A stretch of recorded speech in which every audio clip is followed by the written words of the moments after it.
اعوذ باللہ من الشیطان الرجیم، بسم اللہ الرحمن الرحیم۔ مولانا ابوالکلام آزاد جو تھے انہوں نے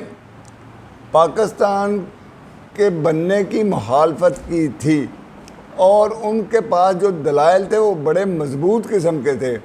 چلو بہرحال وہ جو بھی تھے، پاکستان مارز وجود میں آ گیا، تو آخر جب وہ مارز وجود میں آ گیا اور مسلمان جو تھے وہ وہاں سے ہجرت کر کے پاکستان کی طرف آ رہے تھے، تو انہوں نے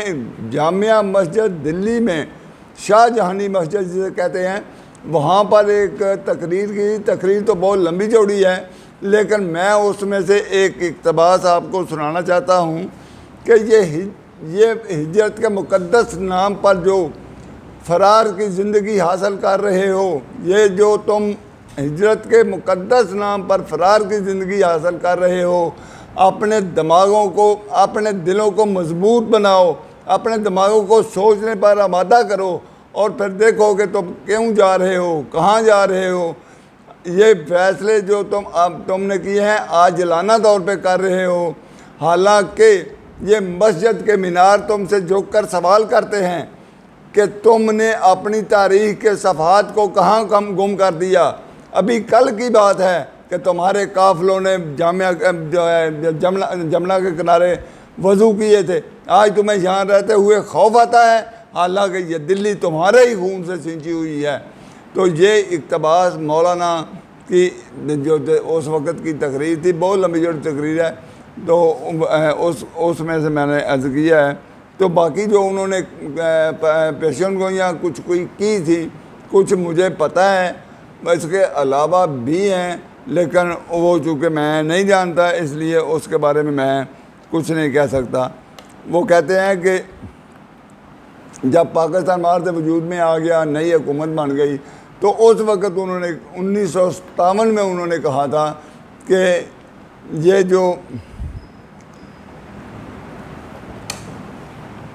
جو پاکستان کی نئی ریاست قائم ہوئی ہے، اس کے جو حکمران ہیں وہ شروع سے ہی انگریز کے پروردہ ہیں، اور انگریز کے پروردہ ہونے کی وجہ سے ان میں خدمت خلق کا شائبہ تک موجود نہیں ہے۔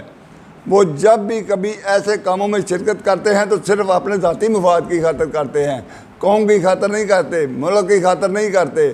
تو یہ وہ لوگ حکمران آ گئے ہیں،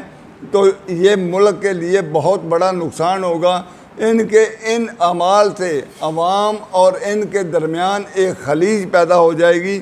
آہستہ آہستہ جو بڑھتی چلی جائے گی، اور 10 سال گزرنے کے باوجود آج تک وہاں الیکشن نہیں ہوئے، پاکستان میں الیکشن نہیں ہوئے۔ 1947 سے لے کر 1957 تک الیکشن نہیں ہوئے تھے۔ انہوں نے کہا کہ اب بڑی مشکل سے 1956 میں ایک آئین جو ہے وہ تیار کیا گیا ہے، اور اس کے تحت بھی مجھے امید نہیں ہے کہ اس کے انتخابات جو ہیں وہ عمل میں آ سکیں۔ اس لیے انہوں نے مزید کہا کہ اب پاکستان اور ہندوستان دو قوموں کے درمیان اس کی تقسیم ہوئی ہے، ہندو اور مسلم دونوں کی دشمنی کی بنیاد پر، دونوں کے نفرت کی بنیاد پر، اور یہ دشمنی اس حد تک بڑھ گئی ہے کہ ہندوستان کو یہ خطرہ ہوگا کہ ہمیشہ پاکستان جو ہے اس کو خطرہ ہوگا، وہ خوف و ہراس میں ہوں گے کہ پتہ نہیں ہندوستان کب ہم پر حملہ کر کے ہمیں نیست و نابود کر دے۔ اور جو ہندوستان ہے وہ بھی اس بات سے خائف ہوگا کہ جب بھی پاکستان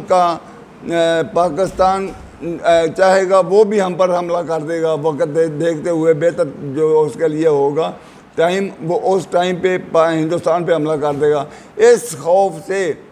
دونوں ریاستیں جو ہیں وہ اپنے اپنے فوجی اخراجات اس قدر بڑھا لیں گے، اس قدر بڑھاتے چلے جائیں گے کہ وہ بڑھاتے بڑھاتے اپنی معیشت جو ہے اس کو تباہ و برباد کر لیں گے، اور عوام جو ہے وہ بھوک، ننگ اور غربت کی زندگی بسر کریں گے، جس سے تنگ آ کر لوگ اس ملک کو خدا نخواستہ کسی خاتمے کی طرف لے کے چلے جائیں، تو آج آپ غور کریں کہ یہ جو باتیں اس وقت 1957 میں مولانا ابوالکلام آزاد نے کی تھیں، آج حرف بحرف جو ہے وہ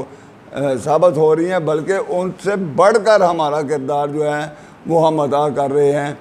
تو اب اس کو اپنا سنیں، اس کو سبسکرائب کریں، اس کو شیئر کریں، لائک کریں، آپ کی مہربانی ہوگی۔ السلام علیکم۔